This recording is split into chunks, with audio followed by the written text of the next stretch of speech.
আমি আজকে পটলের পাতুরি রান্না করব।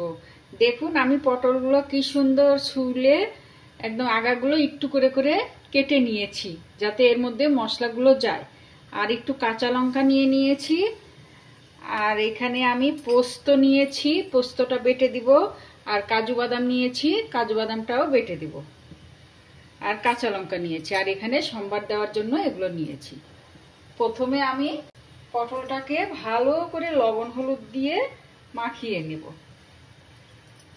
যাতে এর মধ্যে লবণটা ঢোকে।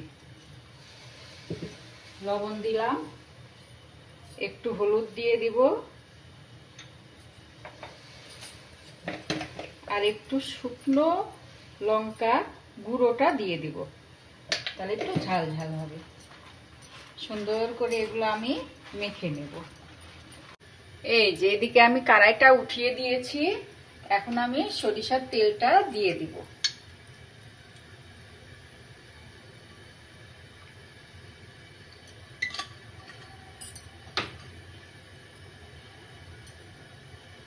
এখন আমি যে পটলগুলো মেখে নিয়েছিলাম, পটলগুলো সব দিয়ে ভেজে নেব।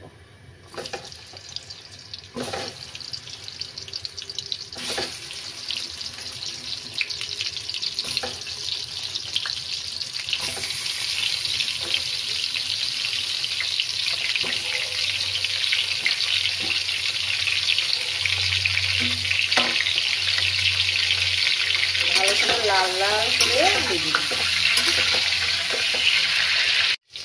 এই যে দেখুন আমি পটলগুলো ভালো করে ভেজে নিয়েছি, লাল লাল করে ভেজে নিয়েছি। এখন আমি এগুলোকে উঠিয়ে নেব।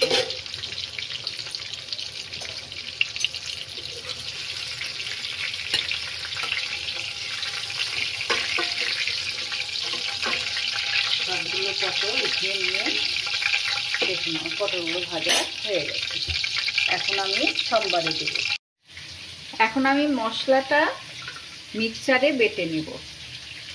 এই যে পোস্তটা আছে, প্রথমে শুধু পোস্তই গুঁড়ো করে নেব, তাহলে ভালো গুঁড়ো হবে।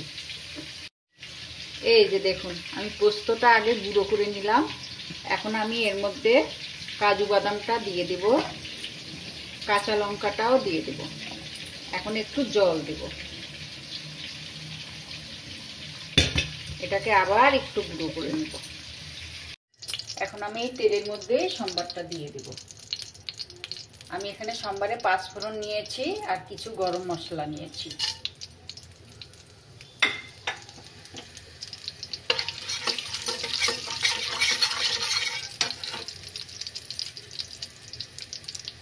আমি কয়েকটা কাঁচা লঙ্কাও দিয়ে দেব। আর যে আমি মিক্সারে পেস্টটা করে নিয়েছিলাম, দেখুন কি সুন্দর পেস্ট হয়েছে। এর মধ্যে পোস্ত আছে, কাঁচা লঙ্কা আছে আর কাজু বাদাম আছে।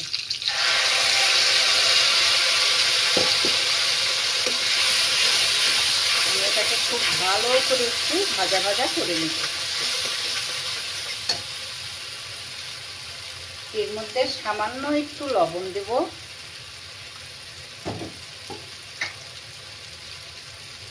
আর অল্প করে একটু হলুদ দিব। এখন আমি মশলাটা ভালো করে ভেজে নেব। এই যে দেখুন মশলাটা আমি ভাজা ভাজা করে নিয়েছি। মশলা থেকে দেখুন কি সুন্দর তেলটা বেরিয়ে এসেছে। এখন আমি এর মধ্যে একটু জল দিয়ে দেব।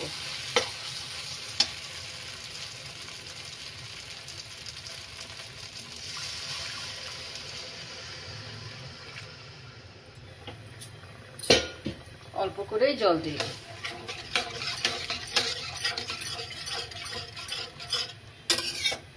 পটল পোস্তটা একটু মাখা মাখাই করতে হবে।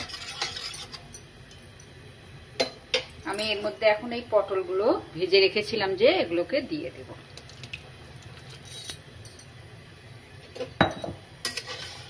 দেখুন কি সুন্দর আমার পটল পোস্ত হয়ে গেল। এখন একটু ঢাকা দিয়ে একটু জাল দিয়ে নেব। এই যে দেখুন আমার পটলের পাতুরি রেডি। দেখুন কি সুন্দর হয়ে গেছে। এখন আমি এর মধ্যে একটু নারিকেল কোড়া দিব, উপর দিয়ে একটু নারিকেল কোড়া দিব। দেখুন রেডি হয়ে গেল। এখন এটা গরম গরম ভাতের সঙ্গে মাখিয়ে খেতে দারুণ লাগবে।